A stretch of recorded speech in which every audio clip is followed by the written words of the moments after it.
Good morning everyone and how are you. आशा करता हूँ कि आप सभी लोग स्वस्थ होंगे, मस्त होंगे, बिंदास होंगे, तैयारी भी आपकी बेहतरीन होगी। तो देखिए, आज बात करेंगे हम डीएलएड फोर्थ सेम के स्टूडेंट्स के लिए साइंस सब्जेक्ट पर जो आपका थर्ड पेपर आता है। ठीक है, 2 फरवरी से आपका एग्ज़ाम स्टार्ट है। इट मीन्स कल से आपके पेपर स्टार्ट है, कल से आपके एग्ज़ाम स्टार्ट हैं। तो मेरी तरफ से आपको अग्रिम शुभकामनाएँ। और कल से पहले आप आज साइंस को देख लें। मैं आपको आज 3 से 4 आपको वीडियो प्रोवाइड करा दूंगा आपके जो पहले दिन में पेपर होने वाले हैं इनकी। ठीक है, तो आप सारे वीडियो को देखते जाए, केवल आप फास्ट रिवीजन करेंगे। राइट, अब हम आगे बढ़ेंगे और शुरुआत करते हैं। वीडियो को लाइक कर दें भाई, चैनल को सब्सक्राइब कर ले जो लोग नहीं किए हैं अभी तक भी। ठीक है, और किस सब्जेक्ट का आप वीडियो चाहते हैं वो भी मुझे आप कमेंट सेक्शन में लिख करके बता दें। हम आपको मैथ्स के वीडियो भी प्रोवाइड कराएंगे, वो भी हम आपको आज में दे देंगे। ठीक है, चलिए शुरू करते हैं। सबसे पहला प्रश्न आपके सामने ये है कि एंटीजन तथा एंटीबॉडी में अंतर बताइए। देखिए, ये वर्ड आता है एंटीजन एंड एंटीबॉडी। हमें ये बताना है कि एंटीजन और एंटीबॉडी में क्या डिफरेंस होता है difference between antigen and antibody. तो ये होना है, एंटीजन लाल रुधिर कणिकाओं में होता है। एंटीजन कहाँ पर होता है? आरबीसी के अंदर होता है, जबकि एंटीबॉडी प्लाज्मा में पाया जाता है। प्लाज्मा, आरबीसी, डब्ल्यूबीसी ये सब हमारे ब्लड में पाए जाते हैं। तो एंटीबॉडी प्लाज्मा में पाया जाता है और एंटीजन आरबीसी में पाया जाता है, रेड ब्लड सेल्स में पाया जाता है। राइट, आगे बात करते हैं कि रुधिर वर्ग ओ को सर्वदाता क्यों कहते हैं। जो ब्लड ग्रुप बने हैं ना, उसमें ओ ग्रुप को सर्वदाता क्यों कहा जाता है। इट मीन्स यूनिवर्सल डोनर इसको क्यों बोला जाता है, ये हमें यहाँ पर बात करनी है। ठीक है, क्वेश्चन इंपोर्टेंट है। अब देखिए, ओ को यूनिवर्सल डोनर क्यों कहते हैं, क्योंकि इसमें क्या होता है, इसमें कोई एंटीजन नहीं है, इसके अंदर कोई एंटीजन नहीं होता, तथा यह सभी ब्लड ग्रुप को वाले लोगों को ब्लड दे सकता है। अगर इसके अंदर एंटीजन होता तो ये सेम टू सेम उसी ग्रुप में, केवल उसी ग्रुप के व्यक्ति को हम अपना ब्लड दे सकते थे, बट इसमें कोई एंटीजन नहीं होता, तो इसलिए हम किसी को भी इसको दे सकते हैं। Right, next question, blood group A B को सर्वग्राही क्यों कहा जाता है। अब ये तो यूनिवर्सल डोनर था ओ, बट ये होता है, ये सबसे ले सकता है ए बी, किसी का भी ग्रुप आए इसको ले सकता है। इसमें क्या, इसमें भी एंटीजन नहीं होता है, तथा यह समस्त रुधिर वर्गों से रुधिर ले सकता है। ठीक, रुधिर वर्ग का मतलब हो जाता है ब्लड ग्रुप से। आगे क्वेश्चन देखिए, ब्लड का पीएच कितना होता है। पीएच आपको पता होना चाहिए। पीएच की एक श्रेणी होती है बनी हुई, पानी का पीएच कितना होता है, ब्लड का कितना होता है, तो ये हमें पता होना चाहिए। अम्लीय, क्षारीय, ये पीएच के ऊपर डिपेंड करता है। ठीक है, तो ब्लड का पीएच मान जो होता है 7.4 होता है। ये प्रश्न इंपॉर्टेंट है। ठीक है, 7.4 होता है और ये क्षारीय विलयन में आ जाता है। जो नीचे होते हैं 3, 3.5, वे क्षारीय नहीं, अम्लीय विलयन होता है। ठीक है, ये क्षारीय होता है हमारा पीएच मान। आगे प्रश्न है कि एक वयस्क व्यक्ति में औसतन कितना ब्लड होता है। एक स्वस्थ व्यक्ति है, उसमें लगभग कितना ब्लड माना जाता है, तो लगभग 5 से 6 लीटर एक व्यक्ति के अंदर ब्लड माना जाता है। करेक्ट। आगे प्रश्न है, उत्कृष्ट धातुओं के नाम बताइए। आपको उत्कृष्ट धातु के नाम बताने हैं। उत्कृष्ट आप लोग जानते हैं जो सबसे बेस्ट चीज होती है। ठीक है, जैसे गोल्ड, प्लेटिनम, सिल्वर, मरकरी, ये सभी उत्कृष्ट धातुओं में आ जाते हैं। ठीक है, नेक्स्ट क्वेश्चन आपके सामने, धातुओं में सबसे आघातवर्धीय होता है क्या। सबसे आघातवर्धीय कौन होता है? सोना होता है और चांदी होता है। ठीक है, नेक्स्ट क्वेश्चन आपके सामने, कौन कौन धातु विद्युत धारा से सर्वाधिक चालक हैं। मतलब सुचालक कौन है जिसमें विद्युत धारा तेजी के साथ चल सकती हो, उस धातु का आपको यहाँ पर नाम बताना है। तो यह उसमें सबसे नंबर 1 पर आ जाता चांदी। ठीक, नंबर 2 पर आता है तांबा। ठीक है, और जैसे आपने देखा होगा कि जो विद्युत तार होते हैं मोस्टली वे तांबे के बने होते हैं। तांबे के बने, जिसको हम कॉपर बोलते हैं, एक सिल्वर का बना होता है एल्युमिनियम वाला। तो कॉपर वाले तार में सिल्वर की अपेक्षा फास्ट चलती है, और चांदी में तो उससे भी तेजी से उसका विद्युत प्रवाह होता है। ठीक है, तो ये हमारा प्रश्न हो जाता है। आगे बात कर लेते हैं नेक्स्ट क्वेश्चन पर। दोस्तों, आपको सीरीज अच्छी लगती है तो आप कमेंट सेक्शन में लिख करके बताएं। ठीक है, और तुरंत हम लोग यूपी टेट की तैयारी कराएंगे। दोस्तों, ये आप लोग अपने जहन में डाल लीजिएगा, जैसे आपके 4th सेम के एग्जाम कंप्लीट होते हैं तुरंत यूपी टेट की तैयारी स्टार्ट करा दी जाएगी। वह भी सब्जेक्ट वाइज होगी और सब्जेक्ट वाइज में भी टॉपिक वाइज होगी। ठीक है, मतदान के समय अमिट शाही जो हाथ की अंगुलियों पर लगी होती है उसका नाम बताएं। आप लोग वोटिंग करने के लिए गए होंगे, जब वोट कास्ट करने जाते हैं हम लोग, वहाँ पर जो कर्मचारी होते हैं वे हमारी एक फिंगर पर एक स्याही लगाते हैं, इंक लगाते हैं, पहचान के लिए, आइडेंटिफाई करने के लिए आप वोट कर चुके हैं। तो वह कौन, उस इंक का नाम क्या होता है? देखिए उस इंक का नाम होता है सिल्वर नाइट्रेट, ठीक है। और ये जो इंक है ये केवल कर्नाटका में तैयार होती है, ठीक। वहाँ के अलावा पूरे भारत में कहीं पर भी तैयार नहीं होती, ये भी इसके लिए याद रखने वाली बात है, ठीक। धातु किसे कहते हैं? आपको बताना है कि धातु किसे कहा जाता है।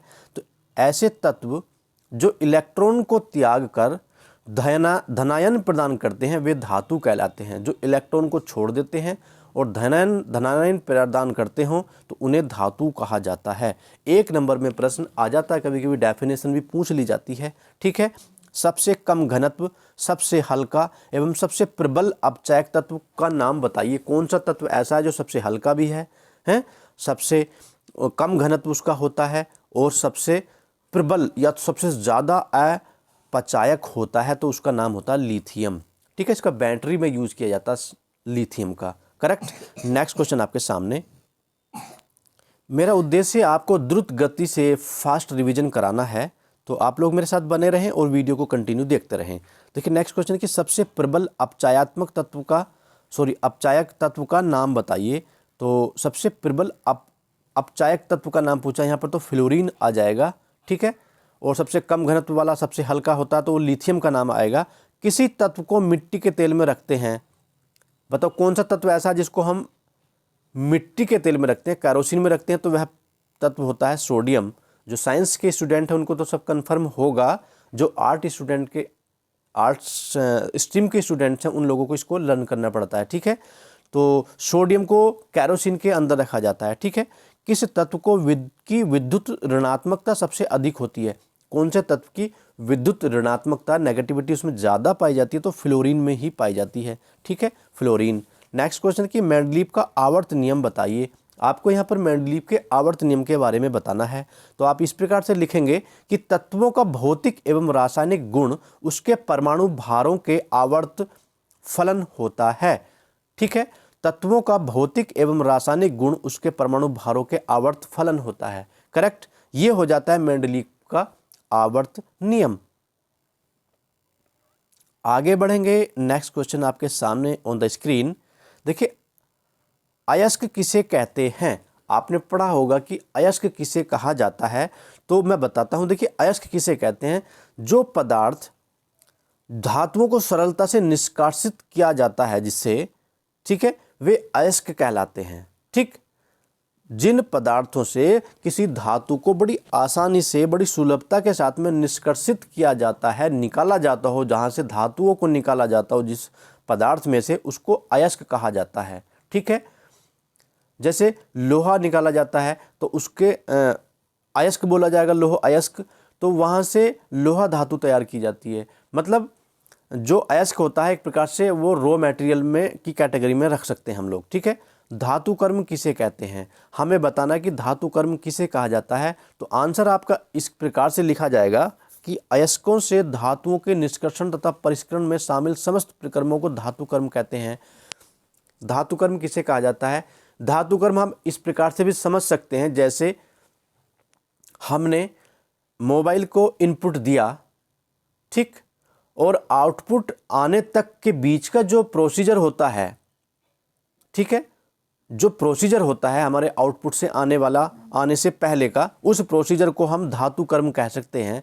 कि जब किसी अयस्क में अयस्क है हमारे पास है और उससे धातु का निष्कर्षण होना है, तो उसके निष्कर्षण में जो समय लगता है, वो जो प्रक्रम चलते हैं, प्रोसीजर होता है, उसको धातु कर्म कहा जाता है, ठीक है। आप समझ सकते हैं इसको। नेक्स्ट क्वेश्चन है कि यूरेनियम धातु का निष्कर्षण मुख्यतः किस अयस्क से किया जाता है?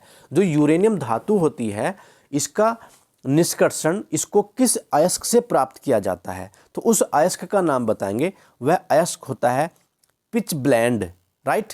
पिच ब्लेंड अयस्क से यूरेनियम धातु को निष्कर्षित किया जाता है, निकाला जाता है। कंफर्म हो जाता है? मुझे विश्वास है कि आप लोग अच्छे से समझ रहे होंगे। अब आगे प्रश्न है, तांबा जो कॉपर होता है ना, उसके दो अयस्कों के नाम बताइए। आपको यहाँ पर तांबे के दो अयस्क के नाम बताने हैं, तो जैसे क्यूप्राइट, कॉपर पाइराइट। अब कॉपर पाइराइट और क्यूप्राइट ये तांबे के दो अयस्क हो जाते हैं, ठीक है। एल्यूप्राइट के दो अयस्कों के नाम बताइए। अब यहाँ पर आपको एल्यूप्राइट के दो अयस्क के नाम बताने, तो आप लिख सकते हैं क्रायोलाइट और बॉक्साइट। ये सब चीज़ें आप लर्न करते चलें बस, और फटाफट जैसे आपके एग्जाम में आती हैं तो आप इनको टांग दें, ठीक है। नेक्स्ट क्वेश्चन आपके सामने है, कैल्शियम के 3 अयस्कों के नाम बताइए।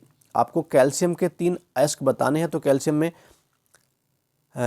हो जाता है एस्बेस्टोस, डोलोमाइट, जिप्सम, ठीक, ऐसे करके। नेक्स्ट क्वेश्चन है कि हार्न सिल्वर किसे कहते हैं। इंपॉर्टेंट क्वेश्चन दोस्तों, हार्न सिल्वर किसे कहा जाता है, तो आपको याद होना चाहिए, हार्न सिल्वर जो बोलते हैं किसको बोलते हैं, सिल्वर क्लोराइड को हार्न सिल्वर बोला जाता है। किसको बोला जाता है, सिल्वर क्लोराइड को हार्न सिल्वर बोला जाता है। ये आपको नोट कर लेना है, ठीक है। लिथार्ज किसे कहा जाता है, आपको बताना कि लिथार्ज किसे बोलते हैं। तो लिथार्ज किसे बोलते हैं, लेड ऑक्साइड को लिथार्ज बोला जाता है। किसे बोला जाता है, लेड ऑक्साइड को लिथार्ज बोला जाता है, ठीक है। यह कैसी है, यह उभयधर्मी ऑक्साइड होता है, करेक्ट। नेक्स्ट क्वेश्चन, सबसे भारी धातु का नाम बताओ। ये इंपॉर्टेंट क्वेश्चन है, आपको सबसे भारी धातु का नाम बताना, तो आप लिखेंगे वहां पर ओस्मियम, राइट।